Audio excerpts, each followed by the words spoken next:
Praise lord. ప్రభు అయిన యేసు నామములో అందరి కొందనంలో ఈ దినము దేవుని వాక్యంలో నుంచి రూతు గ్రంథం 1వ అధ్యాయం 1వ వచనం. రూతు 1:1. న్యాయాధిపతులు ఏలిన దినములయందు దేశములో కరువు కలగగా యూదా బెత్లెహేం నుండి ఒక మనుషుడు తన భార్యను తన 2 కుమారులను వెంటబెట్టుకొని మోయాబు దేశమున కాపురముండుటకు వెళ్ళెను. ప్రియమైన వారలారా, రూతు 1వ అధ్యాయం 1వ వచనం మనము చదివి విని ఉండొచ్చు. ఇక్కడ ఏం జరిగిందంటే, యూదా బెత్లెహేము నుండి మోయాబు దేశంలో కాపురముండుటకు ఒక మనుషుడు వెళ్ళెను అని రాయబడ్డది. ఈ మనుషుడి పేరు ఎలిమెలెకు, అతని భార్య పేరు నయోమి, అతని 2 కుమారుల పేరు మహులోను, కిల్యోను.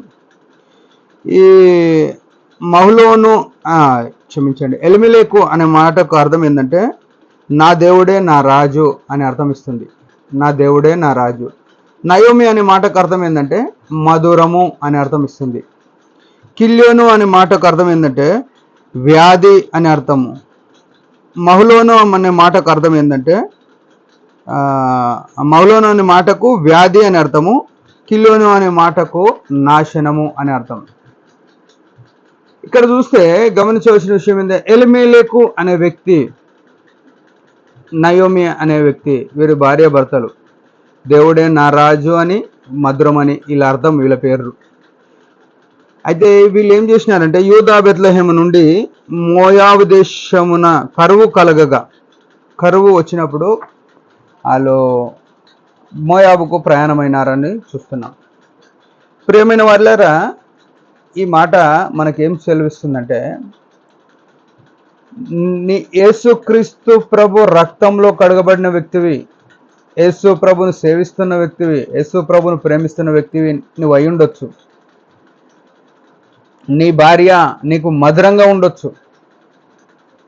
అయితే మన జీవితాల్లో వచ్చే కొన్ని కష్టాలు, మన పిల్లలు కొన్ని కష్టాలుగా మారొచ్చు.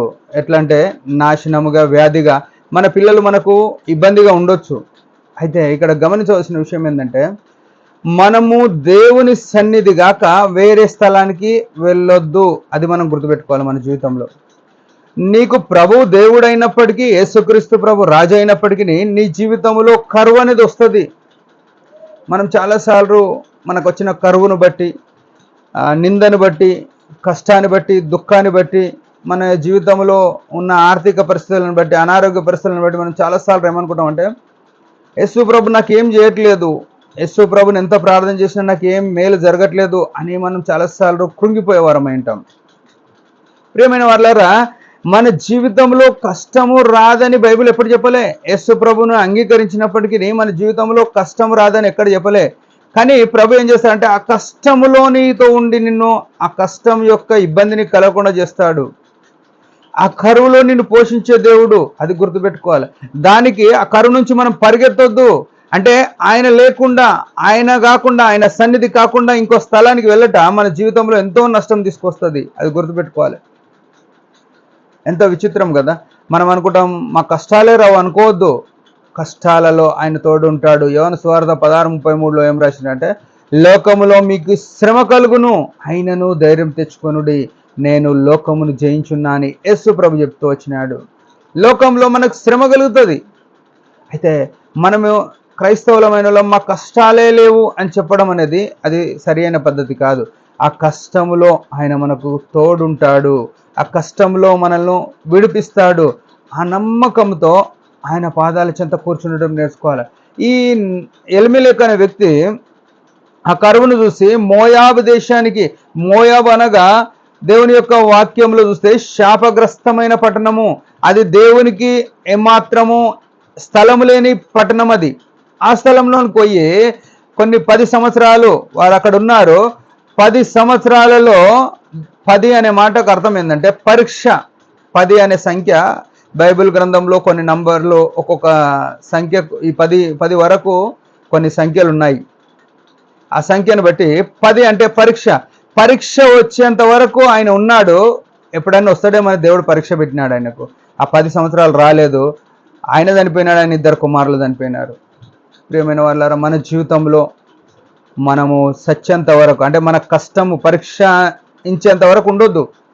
దేవుడు లేకుండా ఏ స్థలంలో ఉండొద్దు. దేవుడు లేకుండా మనం ఏ స్థలానికి పోవద్దు. ప్రతినిత్యము ఆయన పాదాలు, ఆయన సన్నిధి, ఆయన ముఖకాంతి మన మీద ఉండి మనం వెళ్తే మనము వర్ధిల్లుతాం. అన్నిటికన్నా లాభం నష్టం తర్వాత ప్రాణంతో ఉంటాం. మరణం తప్పించుట ప్రభు అయిన యెహోవా వశము. ఆయన జీవాధిపతి అని రాయబడ్డది. ఆయన మనతో ఉంటాడు. మనం ఆయన లేకుండా ఎక్కడికి వెళ్ళొద్దని ప్రభు పేరిట మనం చేస్తున్నాం. దేవుడి మాట దీవించును గాక. చిన్న ప్రార్థన. పరమ తండ్రి యేసు ప్రభు నామములో వందనాలు. మేము అట్లా ఉండకుండా, మోయాబు వెళ్ళిన వ్యక్తి కుటుంబం లాగా మేము ఉండకుండా మమ్మల్ని నీ సన్నిధిలో ఉంచమని యేసు ప్రభు నామములో ప్రార్థిస్తున్నాం తండ్రి. ఆమెన్. మీరందరి పరిచర్య గురించి భారంగా ప్రార్థన చేయండి. Praise the lord.